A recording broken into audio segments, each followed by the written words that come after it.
Hi, this is Will Bowen from today's Jumpstart. I wanted you to see my hat so you know it was me. I'm standing in front of Independence Hall. To my left is the Liberty Bell. To my right is, as I say, Independence Hall where the Declaration of Independence was signed. I'm continuing this exploration in our daily Jumpstarts of 1 Corinthians 13, which so many of us know from attending weddings. But I'm wanting to take a deep dive into it because it is so rich. Probably noticed I'm wearing the AirPods. I know it makes me look strange, but from what I can tell, it seems to make the sound better, so I'm going to use it. Now, I'm going to walk back over here. My last Jumpstart, which if you missed, you might want to watch, I talked about kindness, and I was in front of the Liberty Bell. Now, I'm standing, and you can see behind me, Independence Hall, and as I turn back this way, the Liberty Bell. So, today we want to talk about the fact that love does not envy. Love does not envy. Love does not want to have what someone else has. To envy means to not enjoy and appreciate what you have, but to, as the Bible would say, covet, to want to have what someone else has. So often we envy people in ways we don't even realize we envy them. We emulate them to our detriment. I'm thinking about the fact that when Madonna started getting tattoos a couple of decades ago, then all of a sudden it became very popular for people to get tattoos. I'm not opposed to them. I have a couple myself.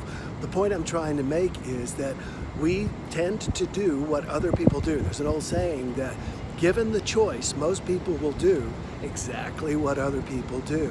And that is a form of envy, to look at other people and to emulate them. Now, just now, when I was in there looking at the Liberty Bell, I talked to one of the park rangers. And I love talking to them because they love their jobs. These people show up and they're so excited to talk about the Liberty Bell all day or whatever to people like me who know very little. Now, this is not my first time seeing the Liberty Bell. Of course, I studied it in school, throughout school, but I learned something very interesting. The Liberty Bell that you come and visit today, the one that is just over my right shoulder, is actually not the original Liberty Bell. Now, you may already know this, but I didn't. This is the third casting. What happened was the Liberty Bell was made by a British firm in London, and it was shipped here to the United States. It was originally going to be, of course, to hang above the Pennsylvania state capitol, and it was. The problem was it arrived here so damaged. It was a wonderful bell, but it arrived here that what they did was they made a cast of it. So they made a mold of the bell that they received. Then they melted that bell down and they poured it into the cast and made a second one. Now, that one didn't work either. That one developed cracks, etc.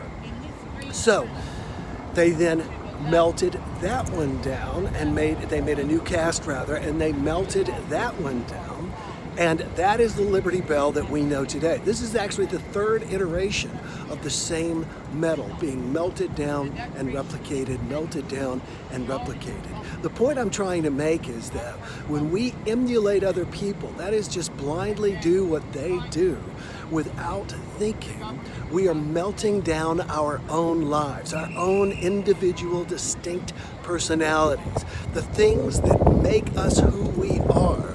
We need to embrace liberty, to create our own Declaration of Independence, and that is that I'm going to make my own decisions and live my own life.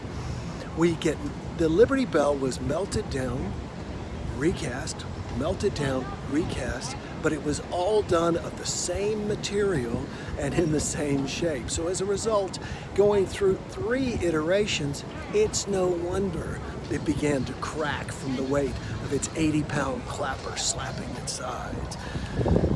The best thing we can do is to be our own unique selves, to declare our own independence and not to be a melted down and reconstituted version of another person. So make that your commitment for today. Enjoy today. We'll talk tomorrow. Bye-bye.